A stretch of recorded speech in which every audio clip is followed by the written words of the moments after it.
What up, boys, and welcome back to yet another video. So in today's video, I wanted to make this video to basically have something to link to people that's constantly asking me the following questions. Student, how do I begin with gold making? What gold farms should I start by doing? Or maybe you lost your auctions because you've taken a break from retail WoW playing Season of Discovery, Wrath of Lich King, Cataclysm, whatever, and you need to start from the beginning. How exactly do you do that? Now, keep in mind that the things that I'm going to talk about in today's video is just one of many ways to make gold. This is my personal preferred way, the way that I've been able to farm gold for over a decade now and still have a lot of fun with it. But there is a lot of different ways to acquire gold in WoW. There really is. Another thing that I want to talk about before we go into the details on how to get started is that realm definitely matters, right? So when I first started out, I wanted a challenge, and I started out on the lowest populated realm on EU just to show that it was possible. I then moved over to medium pop, followed by a high pop, and now full pop realm. And it's possible to make gold on every single population type of realm. However, I would 10 out of 10 times pick a more populated realm than a lower populated realm, because the problem is not acquiring items to sell, it's to actually sell the items, if that makes sense. So the way that a lot of people do it that's been into the gold making scene for a while now is due to the fact that it's easy to move an item from realm A to realm B, is that people have a main realm where they post their majority of their auctions, but if they get like a specific valuable transmog item, they instead move that to a lower populated realm where they can sell it for a better price. Now, the focus of this video is to get started on gold making, and it's important to state, as I said though, that this takes time. The problem is not obtaining the items, it's actually selling the items. So a common mistake is that people go out and they do a farm for, let's say, an hour, and then they go on the auction house, post whatever they got, and they don't get any sales, and they get demotivated, and they just call it quits. And they're like, nah, this sucks. This is not for me, right? Where I make this example that I'm about to make now many, many times over the years, and it's, if you imagine that you farm, let's say, a transmog item, and you post that on the auction house. Now, that transmog item might sell on average once every 100 days, right? So if you have 100 items, different items, and they all sell on average once every 100 days, you should get one sale a day. Now imagine having 500 items, that should be 5 sales a day.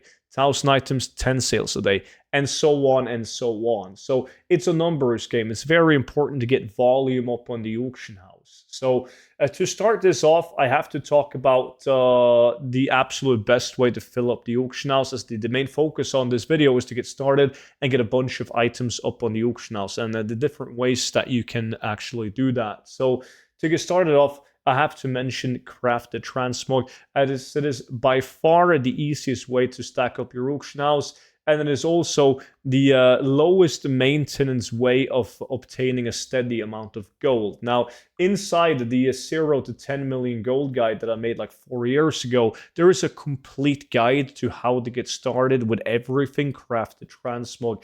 It, of course, also has all the other methods and ways that I personally use in order to acquire multiple gold caps. And the first update for the War Within has already been sent out. So if you don't have the gold guide yet, make sure to use the discount code STUDENT for 50% off, and that's going to be linked down below in the description. But crafted transmog, in rough terms, is pretty much all about just obtaining as many patterns and plans as you possibly can. You just want to get absolutely everything. So you're farming a reputation, you're running dungeons, running raids, just to get as many recipes as you possibly can. And then you want to craft one of every single item, put it up on the auction house, and then like maintaining that is very simple. It's all done with TSM extremely easily. You literally click one button, restock groups, restock again, and boom, every single item that you have sold and you don't currently have up on the auction house will be on your list. So you can easily acquire the materials to craft these, and then recraft them, throw them up on the auction house, and you just do this daily, weekly, whenever you have time. It is by far the easiest way to start building up your auction house. So if you have the gold guide, head over to page 85 of the latest edition of the gold guide, and you can find the complete transmog and crafting guide in the gold guide. Another easy way of filling up the auction house before we get into the farming scene is by simply visiting vendors. It's as easy as that. Like, also, if you go to page 73 of the gold guide, also made several videos on this. There's a bunch of different vendors in a lot of the different expansions that sells items, transmog items that have a unique appearance. So you can literally fly around just to vendors and purchase these items for a couple of silver each, and a lot of them go for a couple of 1,000 gold each on the auction house. It's a super simple way of filling up the auction house. It really is. Now, once you have that in place, or if you just simply want to move over to the part where you're farming transmog, I do advise you to check out the patch 10.17 legacy items. Pretty much when Cataclysm came around, Blizzard removed a lot of items from the game. Like, they were unobtainable. Now patch 10.17 brought back a lot of these items. These items typically have a higher sell rate than most items, because there's been like a decade where people haven't been able to acquire these items, so they sell faster because there's so many more people needing these transmog items. And I made a video on this. It's on the VIP Discord, but it's also going to be in the series of 10 million gold guide, where you find spreadsheets with every single item that this is about. And a lot of them are just extremely easy to get. So I advise you to fly around and pick up every single one of those as you can. And then we move over to farming transmog. And the biggest mistake that I see people doing is diving straight into dungeons. Whenever they think to themselves, I'm going to fill up my auction house, I'm going to start by doing Uldaman, Sulfaric, RFD, like these very mainstream dungeons for transmog. And by all means, a lot of them are very good. They're just not very good in the beginning, when it's all about volume and you got to fill up your auction house with a bunch of variety. So I would much rather start by doing open world farms. And here's some example of that. So you see me on the Hunter right now at Isle of Thunder. This location right here, obviously not that well done on a Hunter compared to something like a speed set Druid. But this is an OG farm that we've been doing ever since WoD, really.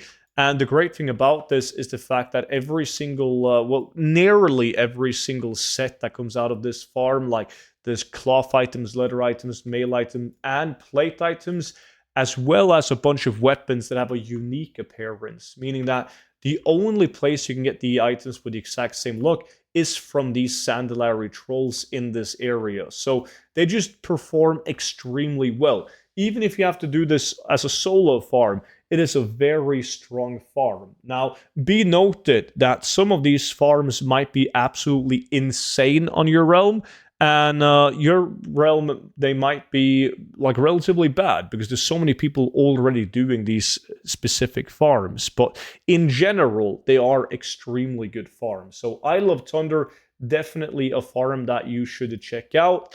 The next one is one of my personal favorites. It's just I constantly sell out from this stuff, and it usually to the point where I'm too bored to do the farm again, but I really should because I've sold so many auctions off it. And we're talking classic transmog with a unique appearance. Not only green items, but also gray and white items. They can now be transmog. So the second open world farm is the Sludge Fen in the Northern Barrens.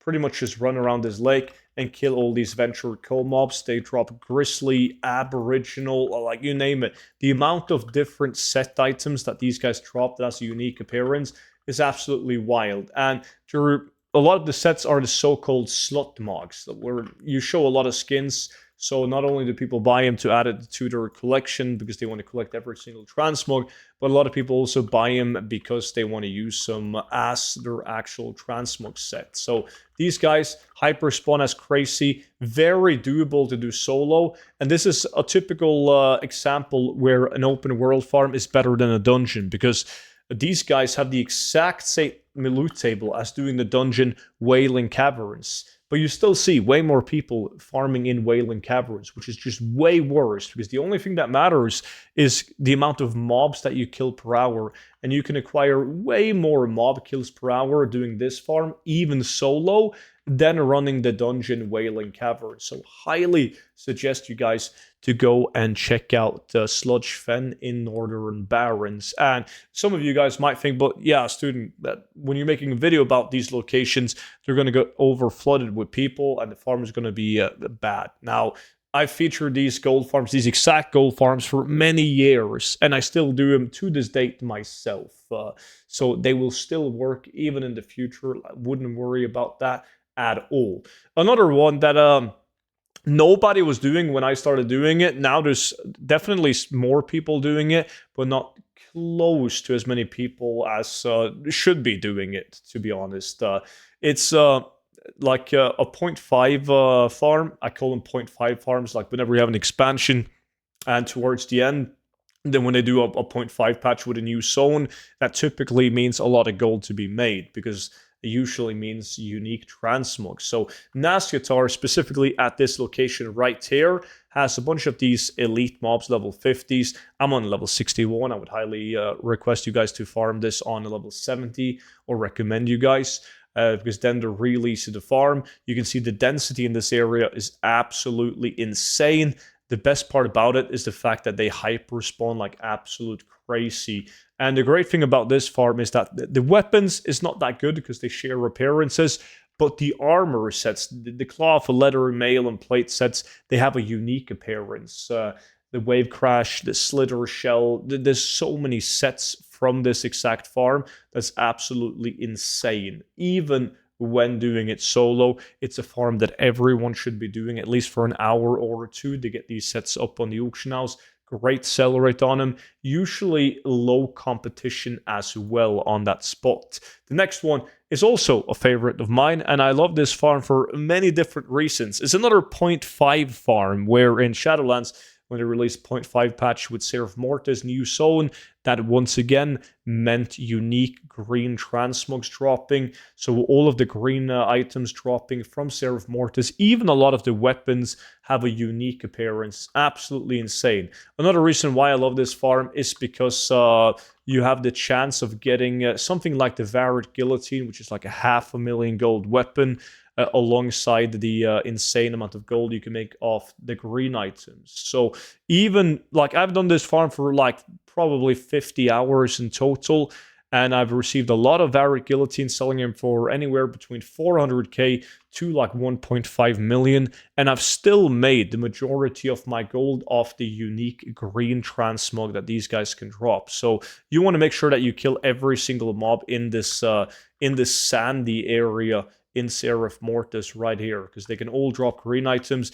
All Mossworn mobs that has Mossworn in the name can drop the Varied Guillotine, but you want to kill the other mobs as well, because they can still drop the green items that's exclusive to this zone of Seraph Mortis. Absolutely great farm, even though the prices are super low. Like in my realm, most of the green items went from like 10, 20,000 gold each down to like 2,000 to 3,000 gold each. But you can acquire a ton of these items in an hour, so it all adds up to be a really decent gold per hour on this farm. Now we've done Isle of Thunder, we've looked at Nasyatar, Seraph Mortis, and Sludge Fen. The next one that I want to talk about is going to be Silithus. And Silithus, it needs no introduction, right? Like, everyone has farmed Silithus. It's a super common gold farm. However, though, a lot of people haven't done it lately, because when you see something like the Glory's Lex or the Skullflame Shield go from 200,000 gold down to 20,000 gold, a lot of people just neglect that farm. Like, dude, the prices are dog shit right now. I'm not going to touch that. But if you're doing it for an hour and you're racking up a bunch of Bloodlust, Vanguard, Jade, lofty and glorious items, even though the value on those items are way less than they used to be, it's still a very nice way to fill up your auction house, and you still have that element of RNG that could cause you to drop a Tibu, a Blade of Hannah, a Skullflame Shield, Orb of Deceptions, you name it. So heading over to Silithus at the specifically the Twilight Base Camp is an absolute great way to farm gold. So I would highly request you to do that. Even solo, it's just so much better than to farm the all-time favorite Sulfurik, which I see a lot of people are farming is Sulfurik. Another bonus thing that I want to mention in this video is gonna be Island Expeditions. Now, Island Expeditions is a really fun thing. Every week, the rotation changes, meaning that the vendor where you can buy yourself items from the currency that you get, the seafarers doubloons, changes. Not only that, but the maps that you get and the mobs and the loot that you get from those maps also changes every single week. And there's just so many good transmog items from Island Expeditions. Like, by all means, similar to Silithus, some of the weapons that are unique appearance with an insane sell rate, like this one right here, have an absolute dog shit price. But there's still so many good sets and weapons still in the game with a unique appearance that sells for a lot of gold. So the great thing about Island Expedition now is that you don't need to do it in a group. Like, you don't need to sign via this mission table. You can just talk to the NPC behind the table and you can choose to sign up for a private tour of Mythic Island Expedition so you can solo it. So really good way to fill up your auction house on that one as well. Now, hopefully this video was helpful for some of you guys. If it was, please let me know by pressing the thumbs up, by liking the YouTube video, and let me know with a comment down below.